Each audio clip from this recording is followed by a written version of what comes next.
Umwaka wa 2024 gusa Repubulika ya Demokarasi ya Kongo yasohoye akayabo kataraboneka mu mateka yayo miliyoni 899 z'amadolari y'Amerika mu rwego rw'umutekano n'ingabo. N'amafaranga menshi cyane kurusha ay'iki gihugu kigeze gikoresha mu gisirikare cyacyo kuva cyabona ubwigenge. Ariko reka nkwereke ikibazo giteye ubwoba hano uko izo miliyoni n'amamiliyaridi y'amadolari agenda sukwa mu ngabo, ni nako iki gihugu gikomeza gutakaza ubutaka mu buryo bukabije. Umujyi, imijyi itandukanye iragwa umunsi ku wundi, abasirikare baragwa ku rugamba, abaturage barirwa mu miliyoni barava mu byabo, kandi kugeza ubu nta muntu n'umwe uzi ahayo mafaranga yose arengera cyangwa icyakora. Twakoze ubucukumbuzi kandi ibyo twavumbuye n'akagambane k'indengakamere n'umugambi wo kwiba mu buryo bwihariye. Nukuvuga n'uburyo bwa system cyangwa systematic scam, uburyo buhombya abaturage ba Kongo amamiliyaridi y'amadolari, bugakungahaza abanyamahanga kandi bugasenya ingabo z'igihugu aho kuzongerera ingufu n'ubushobozi. Uyu munsi tugiye kubabwira inkuru y'isiri yiswe umutego w'abacancuro, uko leta ya Kinshasa yisanze mu murongo udashira wo gukodesha abanyamahanga baza kuyirwanirira n'ikiguzi gikomeye byagize ku baturage ba Kongo. Mbere yuko dusobanukirwa ibirimo kubera mu burasirazuba bwa Kongo muri iki gihe, birakenewe cyane ko tubanza kumva uko iki gihugu cyageze muri uyu mutego. Ntabwo ari ibintu byatangiye ejo cyangwa ejo bundi. Mu mwaka wa 1960 ubwo Kongo yabonaga ubwigenge yivuye mu maboko y'Ababiligi, igihugu cyahise gisa nkaho cyinjira mu kajagari k'intambara z'abene gihugu. Intara ya Katanga ikungahaye ku mabuye y'agaciro yashatse kwitandukanya n'igihugu. Igikorwa cya mbere leta y'icyo gihe yakoze rero cyabaye gute? Yahise ikodesha abacancuro. Hari abacacuro 450 b'abazungu baturutse mu Burayi, Ababiligi, Abafaransa, Abongereza ndetse n'Abanyafrika y'Epfo. Abo bacancuro barashatswe kugira ngo barwane muri Katanga. Aba bagabo bafashe imitwe y'intwaro yishingiye ku moko, bayihinduramo ingabo ziri mu buryo busanzwe bwa gisirikare. Barwanye n'ingabo z'umuryango w'abibumbye ONU, kandi ibi byabafashije kumara imyaka isaga 2 n'igice kugeza ku gihe bishimiye umusaruro. Ariko nyuma y'iyo myaka ONU yagabye igitero simusiga. Abo bacancuro barirukanwa cyangwa baratsindwa. Intara ya Katanga isubizwa mu maboko ya Kongo. Ariko hari isomo ribi kandi ryinshi cyangwa isomo rifatika mu kaga leta ya Kongo yakuye muri ibi bintu. Abacancuro bashobora gukemura ibibazo bya gisirikare. Iri somo ryakomeje kujya mu mitwe y'abayobozi ba Kongo mu bihe bitandukanye. Byongeye kubaho mu 1964, bisubirwamo muri 2012 ndetse no mu mwaka wa 2022.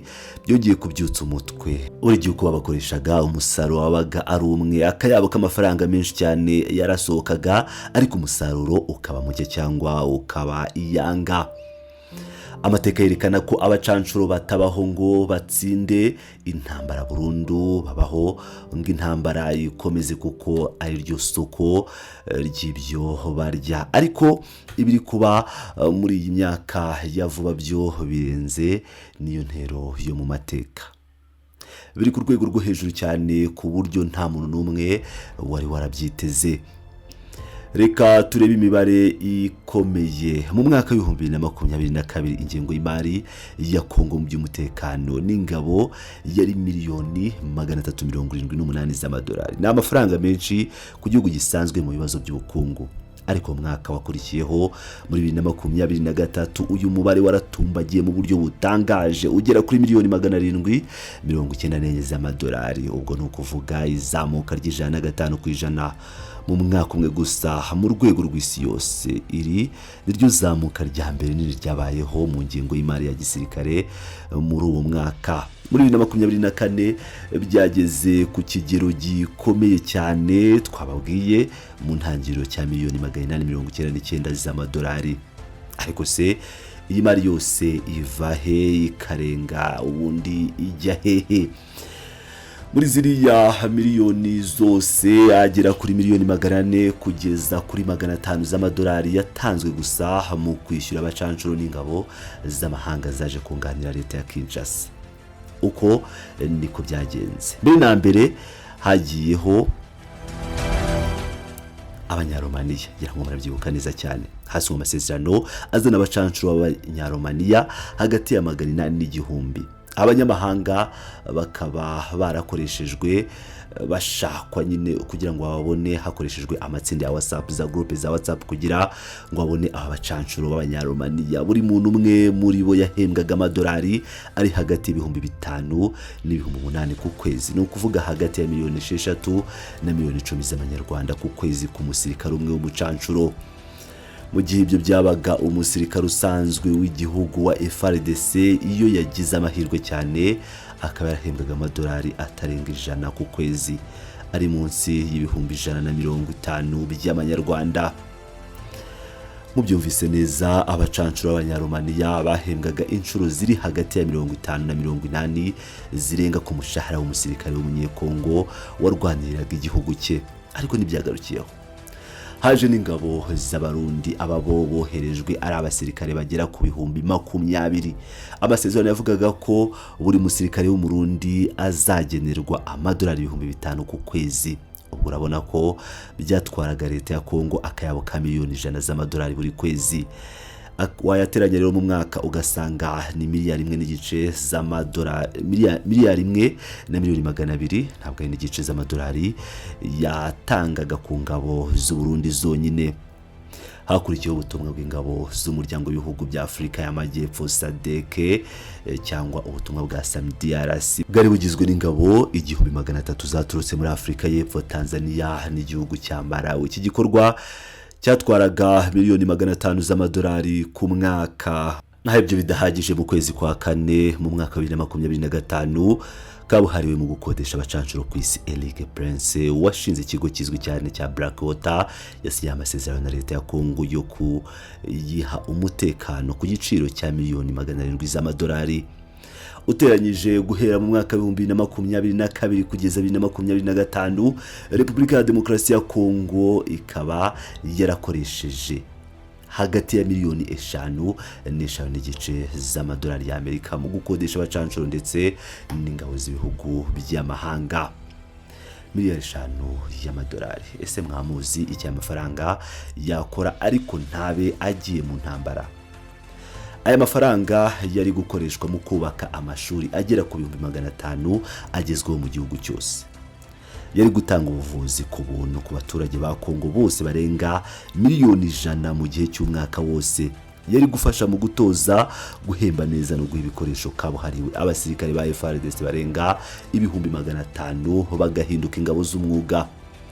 Yari gukoreshwa mu kwagura imihanda n'ibikorwa remezo mu byaro no mu mijyi. Iki gihugu gikungahaye ku mutungo kamere, ariko abaturage bacyo bakaba barakennye.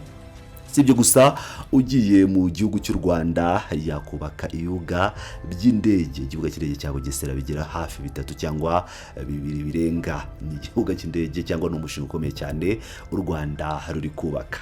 Ariko aho gukora ibyo, leta ya Kongo yahisemo gushyira aya mamiliyaridi yose mu maboko y'abanyamahanga kugira ngo bayirwanirire intambara, kandi nyamara barayitsinzwe.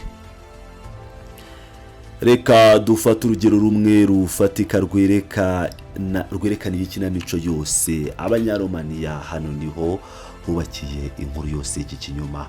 Mu kwezi kwa 12, no kuvuga mu Ukuboza 2022, abagabo b'abazungu bagera ku 100 bakaba baramanutse n'ibikoresho bya gisirikare. Bamanutse ku kibuga cy'indege cya Goma. Nta muntu n'umwe mu baturage cyangwa abanyamakuru waruzi abo ari bo.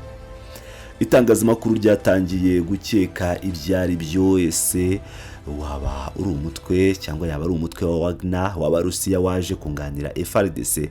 Ese n'abacancuro b'Abanyamerika? Oya, nyuma byaje kumenyekana ko ari abacancuro b'Abanyaromaniya, bakaba barashatswe n'igihangange mu bya gisirikare cyitwa Horatiu Potra, wahoze ari mu ngabo zidasanzwe zizina Legio étrangère z'Ubufaransa. Aba banyamahanga bahawe buri kimwe cyose bari bakeneye, bahawe ya mishahara y'ibihumbi 5 kugeza ku bihumbi 8 by'amadolari y'Amerika ku kwezi. Twabonye bahawe ibikoresho n'imbunda ziri ku rwego rwo hejuru mu bya tekinoloji, ndetse bahabwa n'ubwishingizi. Boherejwe ku rugamba guhangana n'umutwe wa M23.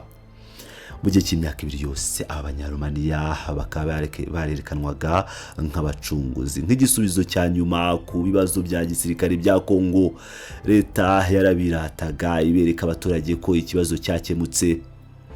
Tugeze noneho mu kwezi kwa mbere Mutarama 2025 ubwo abarwanyi ba M23 bagezaga ibitero byabo babyerekeza ku mujyi wa Goma. None se cy'igishushanyo cy'ingabo kidasanzwe biratanaga byagenze bite? Abanyaromaniya bakaba barakubiswe urufaya rw'amasasu. Abanyaromaniya rero baje gufatwa miri, ubwo ndavuga abarwanyi ba M23 bafashe ibirindiro byabo, bahitamo kumanika amaboko cyangwa guhunga batarwanye. Abagera kuri 288 muri bo baragoswe bafatwa miri cyangwa bahunga bagana ku mupaka w'u Rwanda. Bagerayo barakirwa, nyuma baje kwerekezwa mu gihugu cyabo, bashakirwa inzira, baratahuka. Isi yose ireba, isi yose yarumiwe. Ntabwo bigeze barwana ku buryo wavuga ko ngo barwaniraga nk'abitangira igihugu. Ntibigeze barwanya imbaraga za M23, bafashe inzira gusa, bafata utwabo, barahunga ndetse bakubitwa miri, bamwe barafatwa, ndetse nk'uko tumaze kubibabwira bambuka ku mupaka w'u Rwanda, bambukira ubwo buriraga ku kibuga cy'indege, ku kibuga cy'indege cya Kigali cya Kanombe. Wabase wibuka amashusho yakwirakwije kuri internet mu rwego rwo hejuru, ari amashusho yafashwe na video, aho umwe mu bayobozi b'umutwe wa M23 akaba na wundi ari Lieutenant Colonel Wiringoma yagaragaye ku mupaka asatira yimyoza kandi aseka umucancuro w'umunyaromaniya bari bafashe miri cyangwa bari guherekeza ku mupaka, kamwicaza hasi akagwa. Ari amashusho rero avuga byose, arasobanura amateka n'ubusazi bw'urugamba rwa Kongo. Mu mashusho y'amasegonda make, abacancuro ntibigeze baza muri Kongo kuko bakunda abanyekongo cyangwa bashaka kurengera ubusugire bw'igihugu. Bari baraje gusa kuko haba amafaranga, kandi mu gihe urugamba rwari rwakomeye babonye ko ibyo bahembwe bitari gukora akazi ko gupfa bakiri bato. Bariruka basiga ingabo z'igihugu n'abaturage mu kangaratete. Igikorwa cyatwaye Kongo akayabo kari hagati ya miliyoni 48 kugeza kuri 30 z'amadolari. Umusaruro wo wabaye nyene, ariko ibya Romania byari byo gutangiraho gusa, no kuvuga yari intangiro gusa. Mu kwezi kwa 8 2023 Perezida Felix Tshisekedi Tshilombo yajyanye amasezerano y'ubufatanye n'igihugu cy'u Burundi. Muri ayo masezerano hasinywe ko ingabo z'u Burundi zigera ku 20 zizahaguruka zikarenga umupaka zikaza kurwanya M23 mu burasirazuba bwa Kongo. Igiciro cyaryo byari 5,000 ku kwezi ku musirikare umwe w'umurundi, bivuze ko miliyoni 100 z'amadolari ku kwezi cyangwa miliyari 1,200,000 z'amadolari ku mwaka. Ariko hano niho habaye umutego kandi hagaragara ubujiji bukabije mu isesengura rya gisirikare. Umusirikare w'umurundi usanzwe ahembwa hagati y'amadolari 70 n'amadolari 100 ku kwezi na leta y'u Burundi, mu gihugu cyamunzwe n'ibibazo by'ubukungu. None rero leta ya Kongo yo yari yiyemeje kuba yamuha amadolari 5,000 kuri leta ku musirikare umwe buri kwezi. Bitekerezeho nawe, ibi byaremye cya kintu twakwita umutego wo gukunda ikibi. Leta y'u Burundi nta nyungu n'imwe yari ifite mu kugira ngo iyi ntambara irangire no gukemura ikibazo cya M23 burundu. Uko intambara imara igihe kirekire, niko n'abayobozi b'amahanga barushaho kunywa ndetse no kwinjiza akayabo k'amamiliyoni y'amadolari mu mitsi ya Kongo. igiciro cyabyo kuri Kongo miliyari 1,200,000 ku mwaka. Umusaruro wo ku rugamba byari ibibazo bikomeye cyane, ahubwo byagize ingaruka zo kugwa ku rugamba ku bwinshi ku ngabo z'u Burundi, kuko zari zahuye n'urugamba rwo hejuru zitamenyereye cyangwa zitari zishoboye gutsinda, ndetse batazi imiterere y'urwo rugamba.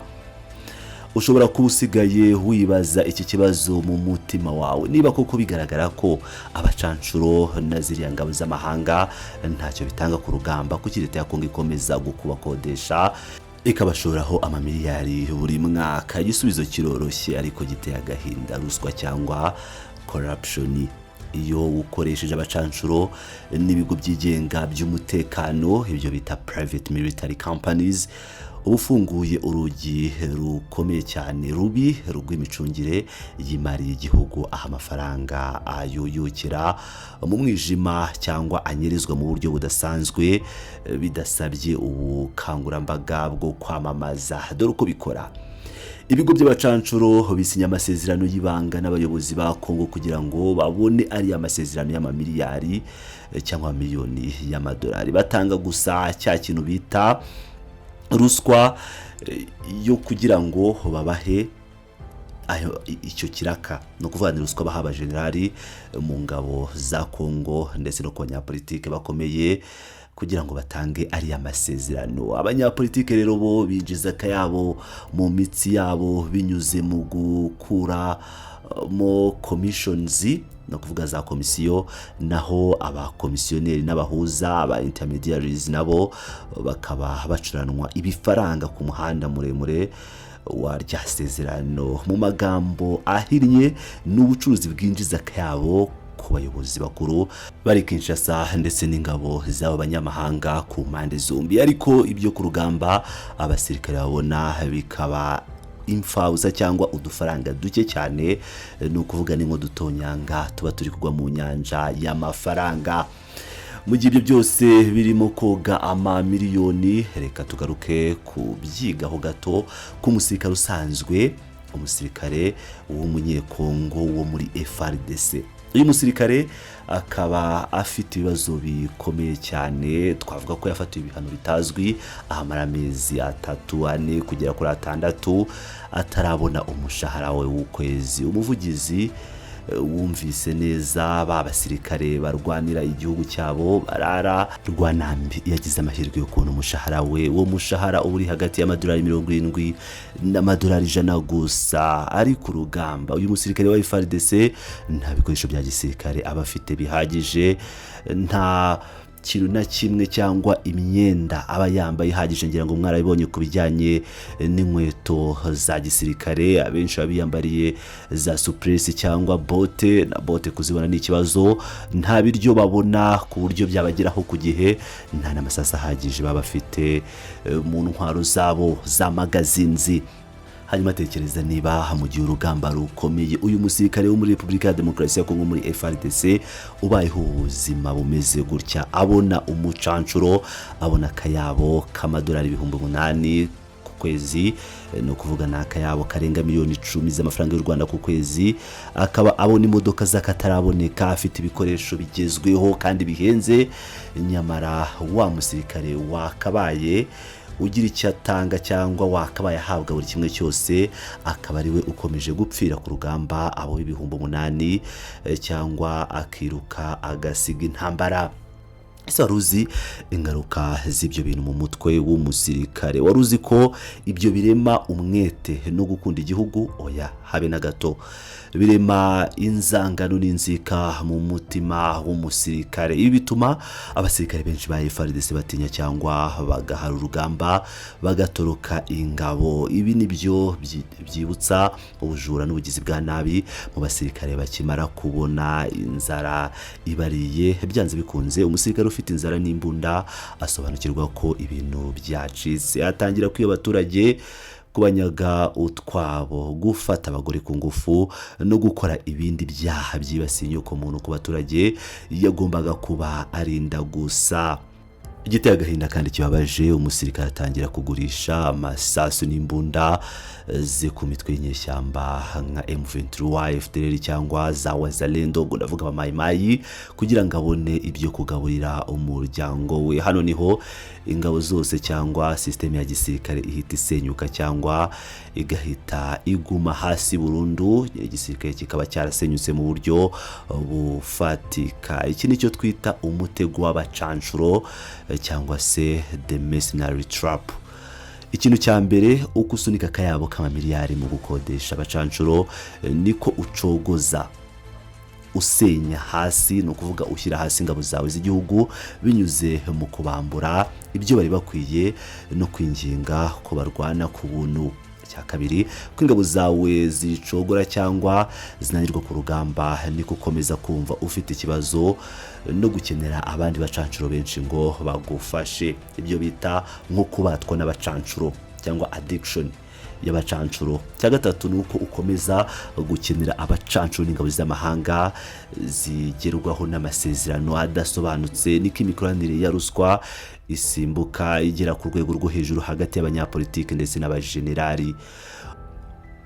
Urundi rw'uruziga rw'umwijima rutazigera rurangira. Icyo wakora cyose keretse gusa rugabanijwe cyangwa ruranduye burundu ku buryo bumwe cyangwa ubundi.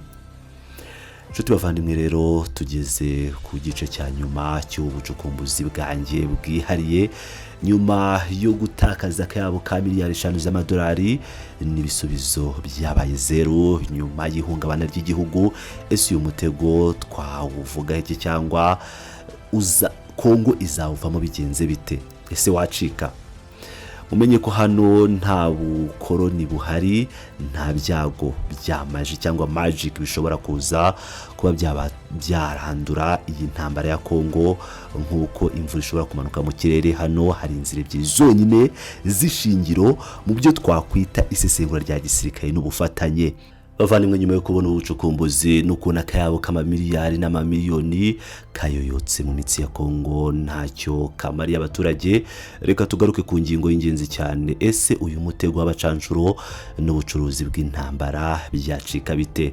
Umenye ko hano nta bukoroni cyangwa ibitangaza byamaji cyangwa magic bishobora kuza kuba byabatura intambara ya Kongo nk'imvura yo mu kirere. Hano hari inzira ebyiri zonyine zishingiro iki gihugu gishobora guhitamo mu buryo cyangwa mu byo twakwita isesengura rirambye rya gisirikare n'iyobora gihugu cyangwa strategic options. Inzira ya mbere, gukemura imizi nyakuri ikibazo. Inzira ya mbere, kariya kayabo k'amamiliyari ntabwo kari gakenewe, n'ubuntu cyangwa ni ibintu biraho bitari bikenewe. Ntabwo byasabaga igiceri na kimwe kugira ngo leta ya Kongo cyangwa abaturage bayo babe bashyira mu bikorwa ibibazo bihari cyangwa babe bakemura ibibazo. Ariko nubwo ari ubuntu mu by'imari n'ingengo y'imari, iyi nzira isaba ubutwari budasanzwe bwa politike, isaba kwemera ukuri kwambaye ubusa no kumira umuravumba w'ukuri ko abayobozi n'inzego zishingiye ku butegetsi bwa Kongo babundabunda, bakanga kubwira abaturage babo cyangwa gushyira ku mugaragaro ukuri. Iyo nzira ni ugukemura imizi y'ikibazo aho kurwanya amashami.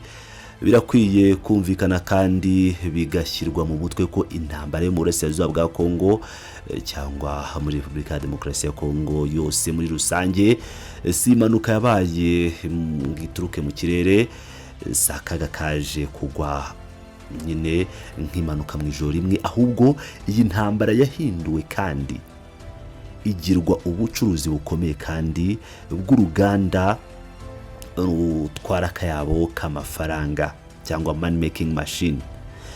Mu myaka 30 ishize wagiye ubona basinya amasezerano y'amahoro atabarika i Rwanda, i Nairobi, Addis Ababa. Ntabwo barangirije aho, bagiye mu bihugu bitandukanye by'isi, bajya muri Leta Zunze Ubumwe za Amerika ndetse n'idoha muri Qatar, tutibagiwe ni Montreal mu Busuwisi. Bafotowe bishimye, baseka, bahoberana ndetse bahana n'ibiganza imbere y'amakamera y'isi yose. Ariko mu by'ukuri ibyo bakora n'iby'igihugu kiri mu bibazo gusa, basiga imizi n'impamvu nyakuri zateye intambara za nyazo cyangwa intambara zitajya zirangira, bakaba badakora na gato ku mizi y'ikibazo ngo bakikemura uko cyakabaye. Ibyo bituma rero abantu bamwe, abayobozi cyangwa se abakinnyi bibanze muri ubu bucuruzi bw'intambara, bafata ijambo bongera kubyutsa imirwano, bakajya ku rugamba kugira ngo babone uko bakomeza kwinjiza akayabo nk'ikidendezi cy'amafaranga cyangwa cy'ibifaranga. Mu gihe cyose ibyo biba, abaturage b'abakene, abagore n'imfubyi nibo bibasiwe n'ubugizi bwa nabi, baricwa, barandagazwa cyangwa bakababazwa no guhunga ingo zabo buri munsi, babaye impunzi mu gihugu cyabo. Guhagarika ibi bintu rero na biriya binyoma ntibisaba ingengo y'imari y'amamiliyaridi y'amadolari, bisaba gusa ubushake bwa politiki, ibyo twita political will, ubushake bwo gufunga amavuko n'imitsi ikungahaza ba rushimusi n'abarambirije ku kavuyo ko muri Kongo, bagakwiza akayabo. Mu gihe cyose intambara ikomeje kuba isoko ryo kubeshya nyine, ariko ikaba ari ubucuruzi bwinjiza amamiliyaridi y'amadolari, intambara izakomeza kuba kandi izakomeza igira ingufu mu buryo bwose bwakenerwa. Inzira ya kabiri, ishoramari rirambye ryubaka inkingi z'igihugu. Iyi nzira ya kabiri yo ni ishoramari rirambye kandi riri ku murongo ryubaka inkingi z'igihugu. Ni ukuvuga gutoza no kurema ingabo nyakuri z'igihugu zifite ikinyabupfura, imyitwarire iboneye ndetse n'ishyaka ry'ukuri ryubashye igihugu. Ni ukuvuga ingabo ziri zifite discipline ndetse zina professional army. Ntabwo ari ugutoza imitwe y'inyeshyamba bitabaza rendo cyangwa gukoresha abacanshuro bashyirwaho gusa ngo barinde abanyapolitiki bamwe kugira ngo babafashe kugundira intebe y'ubutegetsi. Ntabwo kandi ari ugushyiraho abasirikare bahora ku mihanda batera ubwoba, intimidation, abaturage b'abakene cyangwa abacuruzi baciriritse bakaba bakwaka za ruswa n'ituro rihabwa abo barusahira mu nduru. Ahubwo ni ugushyiraho ikigo cya gisirikare cy'umwuga kandi kiyubashye, professional institution, ingabo zubakiye ku buryo umwana w'umunyekongo wese agomba kuba yakwibona mu gisirikare. No kuvuga buri bwoko bwari bwo bwose, aho kuba yajya muri za wazarendo, muri izo nyeshyamba cyangwa mu yindi mitwe yari yose. Uwo muntu wese rero, umuturage w'umunyekongo, akagira ishema ryo kuba yakwiyumvamo izo ngabo no kuzishima nk'abarinzi b'igihugu. Ingabo rero zikaba zigomba kuba zubahiwe n'abaturage kubera akazi keza n'ubutwari zigaragaza mu kurengera abaturage. kugira ngo rero aho kugira ngo bibe ubwoba cyangwa ubunyamaswa zibatera iyo bahura nazo mu mihanda. Abasirikare cy'u Rwanda uburyo gikora, usanga abasirikare badakanga abaturage, umuturage adahura n'umusirikare ngo akuka umutima, ahubwo bayishimye akavuga ati aba nibo barinda umutekano, mu gihe ari hano ntawanera, nta kibazo na kimwe nagira, ndaryama ngasinzira. Abasirikare rero bahembwa umushahara ushobora kubatunga neza, kandi uwo mushahara ukabageraho ku gihe cyawo nta nkomyi, cyangwa kuba bamara amezi n'amezi batabona ibyo bagaburira imiryango yabo, batabona imishahara yabo. Abasirikare bakaba bagomba guhabwa ibikoresho nyakuri, imyambaro ya gisirikare igaragara neza kandi ifite isuku, intwaro zigezweho ndetse na tekinoloji igendanye n'ibihe by'intambara z'iki gihe tugezemo. Hakaba amatsinda n'imitwe y'ingabo ifite ubunyamwuga n'ubudahemuka ku ndangamuntu n'ibendera ry'igihugu cyabo, ariko batagambaniye cyangwa ngo babe bamarirwa mu nyungu z'abajenerali n'abandi bayobozi bakuru barya za ruswa, bagasahura leta kandi bakiba ibigenewe abari ku rugamba. Iryo somo nyakuri, iryo somo ry'ukuri n'isesengura ritagira amakemwa, power logic, niyo logic ya nyayo. Nta gihugu na kimwe ku isi gishobora gukodesha umutekano wacyo ubuziraherezo. Ibi Kagame yabivuze inshuro nyinshi. Amahitamo abiri, gusa ku bayobozi b'abanyekongo muri iki gihe cyangwa se igihugu cya Kongo kigafata umwanzuro w'ubutwari ubu ngubu kikiyubakira amaboko ndetse n'ibigango byacyo bwite by'uburinzi no kurengera ubusugire bwacyo nk'igihugu cyigenga cyangwa se kikazakomeza gukora nk'umukiriya w'ibihe byose kugeza amateka ashize wicara aho ategereje gukodesha abacanshuro batanazi naho barwanira ahubwo bazi gusa kumira amafaranga yo mu mitsi y'igihugu. Umutego w'abacanshuro uri kutureba kandi urimo kwisubiramo n'ubu ngubu mu gihe amasezerano n'ingabo z'ibihugu by'amahanga bikomeje kwinjira buri munsi biva hirya no hino. Umuti urahari ntabwo wabura ubu ngubu, ariko usaba ubutwari n'umuntu w'umunyakuri. Ntusaba gusa akayabo k'amamiliyari y'amadolari y'Amerika yo kumena ku muhanda ku busa. Mwakoze cyane kubana nanjye muri ubu bucukumbuzi bwa vuba hano kuri Pilot News TV. Nk'uko mubizi tubagezaho ubusesenguzi n'amakuru yimbitse ku byerekeye uburasirazuba bwa Kongo n'ibiyaga bigari.